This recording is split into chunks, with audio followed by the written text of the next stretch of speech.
ജ്ഞാനികളുടെ സുവിശേഷമായ ഇഞ്ചീലും വായിക്കണം.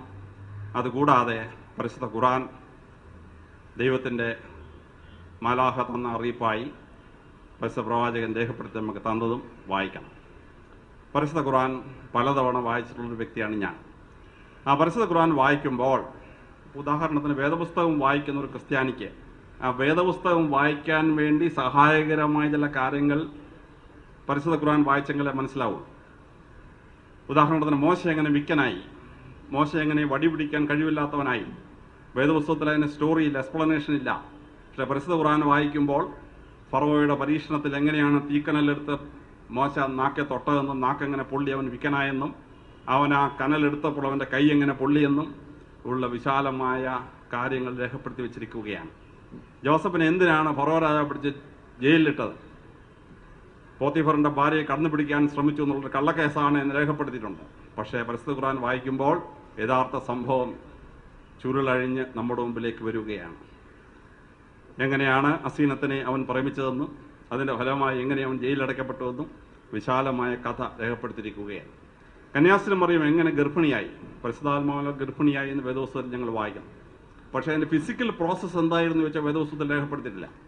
എന്നാൽ പരിശുദ്ധ ഖുർആൻ വായിക്കുമ്പോൾ മാലാഖ വന്ന് കന്യാസ്ത്രീ മറിയത്തിൻ്റെ യൂട്രസ് ഇരിക്കുന്ന 2 ബട്ടൺസ് അഴിക്കുകയും അതിലൂടെ മാലാഖ ഊതിയപ്പോൾ ആ കാറ്റ് വയറ്റിൽ പതിച്ചപ്പോൾ ഗർഭിണിയായി എന്ന് സൂറത്ത് മറിയത്തിൽ വളരെ വിശാലമായി രേഖപ്പെടുത്തിയിരിക്കുകയാണ്. അപ്പോൾ ഒരു ക്രിസ്ത്യാനി നല്ല ക്രിസ്ത്യാനി ആവണമെങ്കിൽ വേദപുസ്തകത്തിൻ്റെ പൂർണ്ണതയിലേക്ക് വരുന്ന ഒരുപാട് ഭാഗങ്ങൾ പരിശുദ്ധ ഖുർആനിൽ നിന്ന് മാത്രമേ മനസ്സിലാക്കാനായിട്ട് കഴിയുകയുള്ളൂ.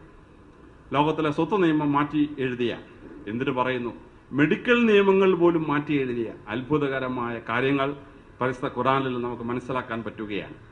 അതിലേറ്റവും പ്രത്യേകമായി എനിക്ക് മനസ്സിലാവുന്ന ഒരു കാര്യമാണ് മുലപ്പാലിൻ്റെ മഹത്വം എങ്ങനെ പരിശുദ്ധ ഖുർആൻ വിശദീകരിക്കുന്നുള്ളതാണ്.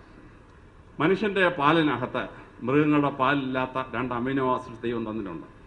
ഒന്ന് സിസ്റ്റീൻ, CYSTANE, മറ്റേത് ടൊറീൻ, TAURENE. ഈ 2 അമിനോ ആസിഡുകളും നമ്മുടെ തലച്ചോറിൻ്റെ ബുദ്ധിയിരിക്കുന്ന സെറിബ്രം വികസിക്കാൻ വേണ്ടി തന്നിട്ടുള്ളതാണ്.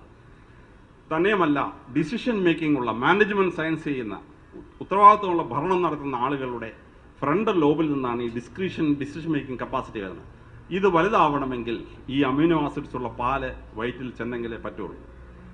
അത് എത്രയും കൂടുതൽ കാലം അമ്മയുടെ മുലപ്പാൽ കുടിക്കുന്നുവോ അത്രയുമാണ് ഒരു മനുഷ്യന്റെ ബുദ്ധിശക്തി എന്ന് പറയുന്നു.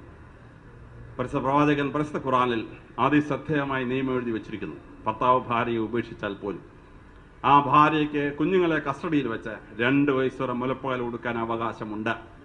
ആ 2 വയസ്സ് വരെ ആ സ്ത്രീക്കും കുഞ്ഞിനും ചെലവിന് കൊടുക്കേണ്ട ജോലി ആ ഉപേക്ഷിച്ച ഭർത്താവിൻ്റെതാണ് എന്നാണ് രേഖപ്പെടുത്തി വെച്ചിരിക്കുന്നത്. ഡോക്ടർമാർ പറയുന്നു ഇതിനേക്കാൾ വലിയൊരു മെഡിക്കൽ നിയമം ലോകത്തിൽ ഒരു ഭരണാധികാരിയും ഉണ്ടാക്കിയിട്ടില്ല എന്നുള്ളതാണ്.